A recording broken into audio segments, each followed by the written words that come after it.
Hello friends, I am doctor Pankaj. देखिए, मेरे पास एक कमेंट आया था कि सर मैं नीट की तैयारी कर सकता हूँ बट मैं फुल कंसंट्रेशन के साथ पढ़ नहीं पाता। तो मुझे लगा कि इसका आंसर देना चाहिए क्योंकि ऐसा बहुत सारे बच्चों के साथ होता है, ऐसा मेरे साथ भी हुआ था।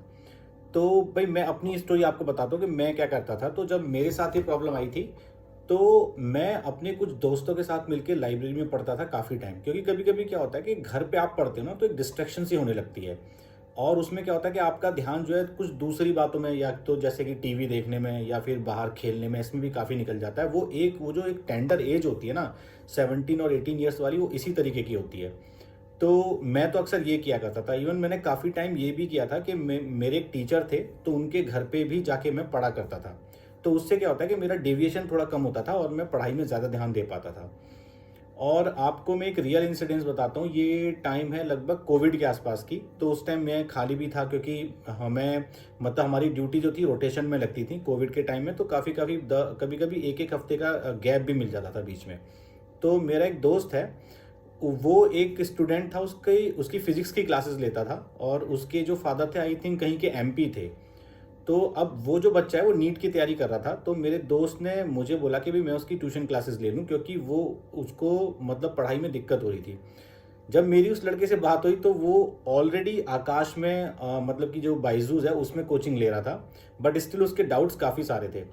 तो जब मैंने उसकी क्लासेस लेना जो स्टार्ट की, हम लोग ऑनलाइन क्लासेस करते थे, तो मैंने देखा कि वो बच्चा इतना पढ़ने में कोई ख़राब नहीं था, बट उसकी जो क्लास में जो परफॉर्मेंस जो ख़राब आ रही थी ना, वो इसलिए आ रही थी क्योंकि वो कॉन्सेंट्रेट नहीं कर पा रहा था। वो ज़्यादा देर टिक के पढ़ नहीं पाता था। तो जब मैंने उसे टाइम देना शुरू किया, मैंने एक तो उसकी क्लासेस लेता था, फिर बीच बीच में उससे फ़ोन पे भी बात करके उससे बात करता था, भाई तुम पढ़ रहे हो कि नहीं पढ़ रहे हो। उसकी उसकी हेल्प करता था क्वेश्चन आंसर सॉल्व करने में। और उसको गाइड किया मैंने कि भी अपनी सिस्टर के साथ बैठ के पढ़ो, अगर कोई फ्रेंड है तो उसके साथ पढ़ सकते हो। बट क्योंकि उस टाइम कोविड था तो अलग समस्याएं बहुत ज़्यादा थी कि हम किसी से मिल जुल नहीं सकते थे।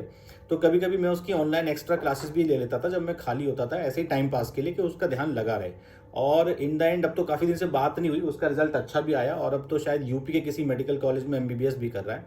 तो उस बच्चे के साथ भी यही प्रॉब्लम थी कि वो पढ़ने में ठीक था, बट क्योंकि मन एक उस एज में ना, एक मन इंसान का चंचल होता है। तो जो चंचल मन होता है ना, उसमें कभी कभी इंसान पढ़ नहीं पाता।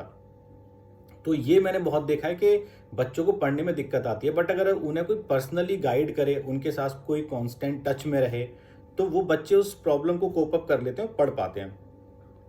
तो एक बार की बात है, जब मैंने यूट्यूब चैनल शुरू किया था, तब मैंने भी एक इनिशिएटिव लिया था कि कभी कभी मैं कुछ बच्चों की ना क्लासेस लेता था जूम टीवी के ऊपर, तो जिससे कि एक इंटरेक्शन हमारे बीच में बन पाए। बट वो मेरे पास उतना टाइम नहीं था, टाइम के चलते मैं उसे कंटिन्यू नहीं कर पाया। बट वो इसी टाइप का जो प्रयास होता है ना किसी के साथ मिल के पढ़ने का, वो सबसे बेस्ट होता है।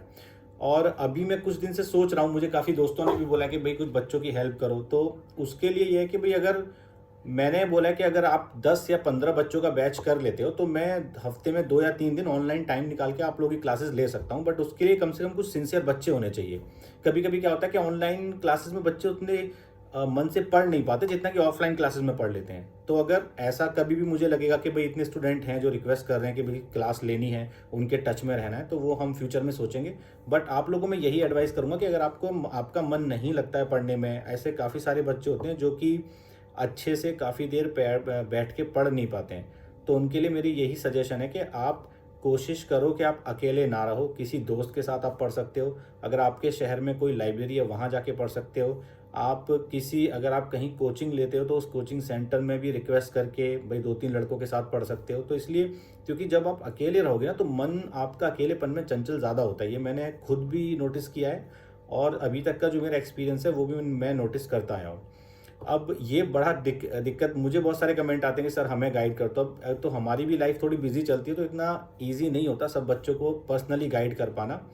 तो इन फ्यूचर हम लोग कोशिश करेंगे कि एक इनिशिएटिव ले पाएँ और कुछ ट्यूशन क्लासेस ऑनलाइन शुरू कर पाएँ, जिससे कि कुछ बच्चे हमारे कांस्टेंट टच में रहें। और जो बच्चे टैलेंटेड हैं, जो कुछ प्रॉब्लम्स के चलते नीट नहीं निकाल पाते हैं, उन्हें हम हेल्प कर सकें नीट निकालने में। तो इस वीडियो को यहीं पे एंड करते हैं। Thanks for watching my video.